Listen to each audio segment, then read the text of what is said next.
Firstly, the barbell back squat. You want to make sure that you're completely even. So we're going to utilize the markings on the bar to figure out hand placement. For me, I'm more of a neutral grip kind of guy, so my pinkies end up just inside of the rings here. Standard that I would recommend for everybody would be pinky finger on the ring, there. But for me, I go just inside of it. You'll see people go out here or in here. But when I'm doing the squat, I want my elbows to line up with my knees. That's my reason for doing this. Walk up to the bar. You can have thumbs off or thumbs around. I find that I can feel my lats more when my thumbs are not around the bar here. So then, squat under. You're gonna do a behind the neck pull up to pull yourself into the bar. And when we do this, we wanna create a lot of tension in our back and especially in our lats, the wing muscles here. So as you're pulling, try to feel like you're packing your shoulder down into your back pocket and you're pulling them together. Like so, keeping my head up. Elbows should end up right under your hands. And then my knuckles are ideally to the ceiling. So when I come off, come up first, keeping your eyes up.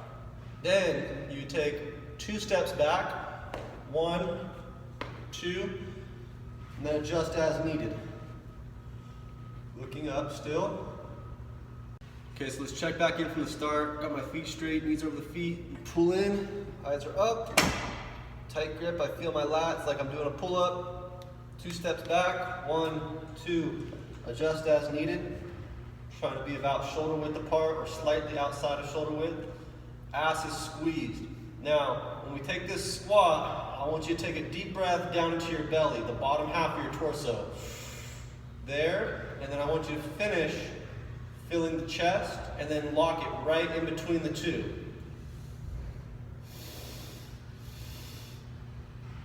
Lock it, and then you're ready to squat. One more time, down to the diaphragm, up into the chest, lock in between. Driving the knees out as I sit my hips back. Eyes are staying up, up, up. Finish. Deep breath down to the diaphragm, up into the chest, in between.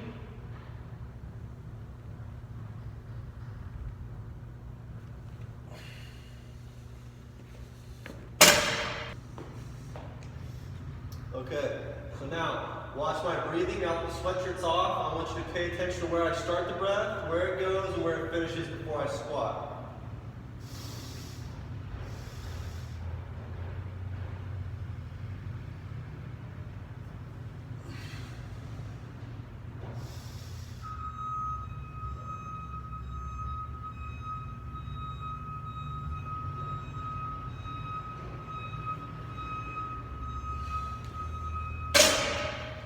It starts here. Diaphragm, I'm creating intra-abdominal pressure.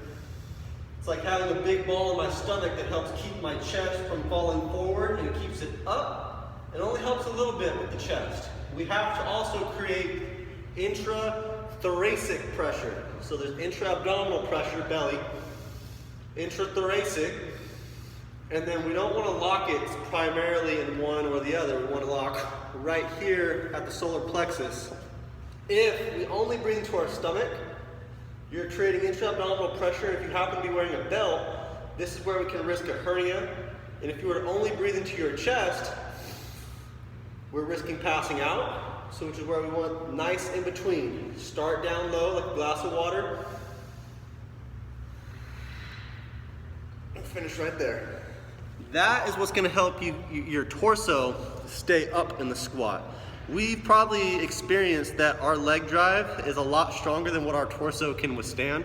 Your leg press is probably a lot stronger than your squat, and that has a lot to do with the fact that your legs are really strong, but your torso just has a hard time keeping up with that weight. So this isn't cheating, but we are utilizing creating this intra-abdominal pressure to help us move heavier weight.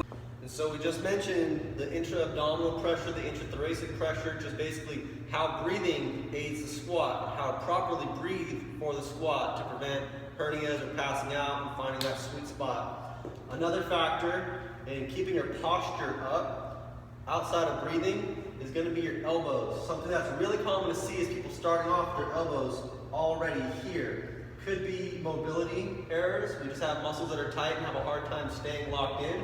But if we just naturally try to make it happen and keep it in there, this is more ideal. When our elbows start flaring this way, it's going to want to make our chest round and go forward, which makes it hard to keep that ideal squat posture where our chest never goes forward. We want it to all be vertical from there, and we want to avoid at any point having that little hip rise and that little halt in the lift.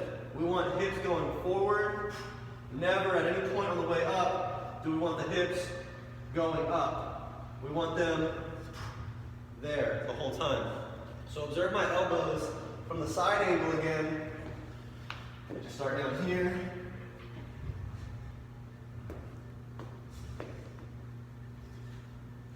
Keeping them under whole time. I like to imagine elbows over the heels, but never behind them.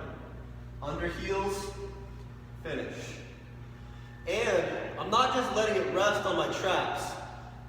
We don't want to just shrug our shoulders up and create pads. This is the opposite action of depressing and pulling that bar into us. So you want to feel like you're pulling this bar into your traps and engaging your lats here. More depression than elevation. Elevation, no good. Depression is going to help keep our chest up, keep our big lats involved. And just to give you another little image, these lats, this big wing muscle, it actually ties almost all the way back into here, into our lumbar muscles. So if we can keep that whole thing tight and engaged and full of tension, that's just helping us prevent this motion. Keeps us here, here. Tall chest. So when you hear a cue like pull the chest back, you want to try to feel your lats here. Pulling the chest back and pulling your shoulder blades down. So we went over breathing, we went over arm placement, because I see people start lifting and get long through their lifting career without knowing those things and seeing how it affects them. And it may not affect you until you get into like the heavy weight, and we wonder why it gets so inconsistent when we start using heavy weight. Get those things down and form consistency with what would I consider the basics. Now let's go over how to use our hips a little bit and our knees a little bit for our squat. We never want our knees caving in, partly why I choose a more narrow stance, because out wider it just makes it harder for them to stay out. For me, sprinting and whatnot, narrow is more ideal for me and less pain. So from the side angle, I just want you to see where the squat starts. It starts at the hips. So if you've ever done an RDL, that's what we're doing at the start. Sticking the hips back, and I need you to let your chest go forward. If we go hips back, we can't keep our chest up vertical. It has to go forward a little bit, so we're gonna have to feel a little bit of our posterior chain lengthening in the beginning portion of the squat. My head is gonna stay up though. Never look down, not even neutral. Look up above you. Hips go back for the first 3 to 5 inches. Okay? I felt the load in my hip, my hamstrings.